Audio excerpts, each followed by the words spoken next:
আধ্যাত্মিক জ্ঞানে দেবদেবীকে লাভ করাই উদ্দেশ্য নাকি ব্রহ্মজ্ঞান? নিজেকে জানাটাই আত্মজ্ঞান বা ব্রহ্মবিদ্যা, সবার শ্রেষ্ঠ বিদ্যা। যদি কেউ বলে কৃষ্ণকে জেনেছি, কালীকে জেনেছি, তবে তার কৃষ্ণকে জানা হলো, কালীকে জানা হলো, কিন্তু নিজেকে জানা হলো না, অর্থাৎ আত্মজ্ঞান হলো না। আর যতক্ষণ নিজ জানা না হচ্ছে, নিজে জানাকে না হচ্ছে, যতক্ষণ নিজে জানা না হয়, ততক্ষণ ব্রহ্ম জানা হলো না বা ব্রহ্মবিদ্যা জানা হলো না।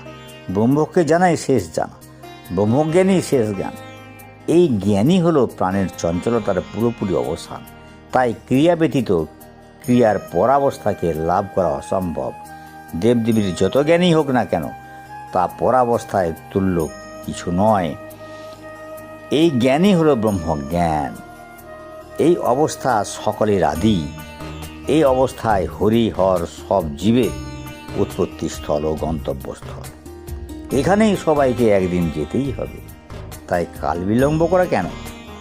যেমন নদী তার চায় উৎসস্থল সমুদ্রকে জানতে, সমুদ্রে মিশতে, কিন্তু সমুদ্রেই মিশে যায়।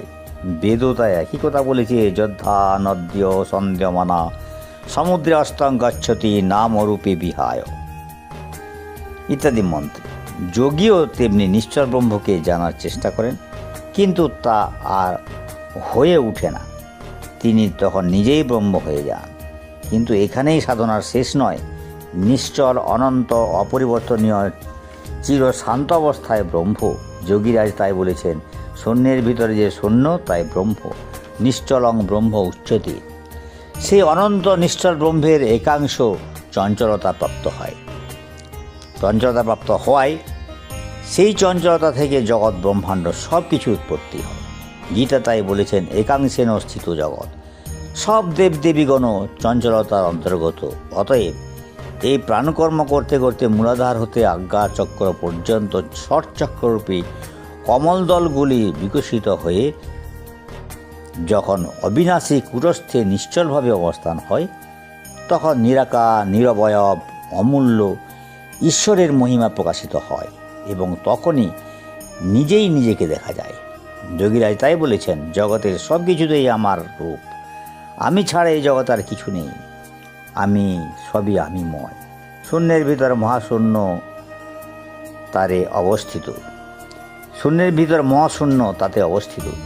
সব কিছু ব্রহ্ম, আমিও ব্রহ্ম, আমাতেই আমি আছি। অর্থাৎ এখন আমি আর শ্যামাচরণ নই, স্বয়ং ভগবান হলেন, স্বয়ং ভগবান হলাম। গীতাতেই বলা হয়েছে, বিমুচ্চ নির্মম শান্ত ব্রহ্মভূয়ায় কল্পতে 1853। প্রাণের স্থিরাবস্থারূপই হল সাম্যভাব, অর্থাৎ স্থির ব্রহ্মে লীন হয়ে তাতেই ব্রহ্মে নীল হয়ে, অর্থাৎ স্থির ব্রহ্মে লীন হয়ে তাতেই মিশে যান। তাই ঈশ্বরশ্রুতিও বলেছেন, ঈশাবাস্যমিদম সর্বম ইয়ৎকিঞ্চ জগত্যাগ জগৎ। তখন স্বয়ং ঈশ্বর হয়ে যান, ঈশ্বরই ব্রহ্ম, সমুদয় জগৎ। ক্রিয়ার পর অবস্থায় আমিও ব্রহ্ম হয়ে যাই, তখন আর কিছু থাকে না।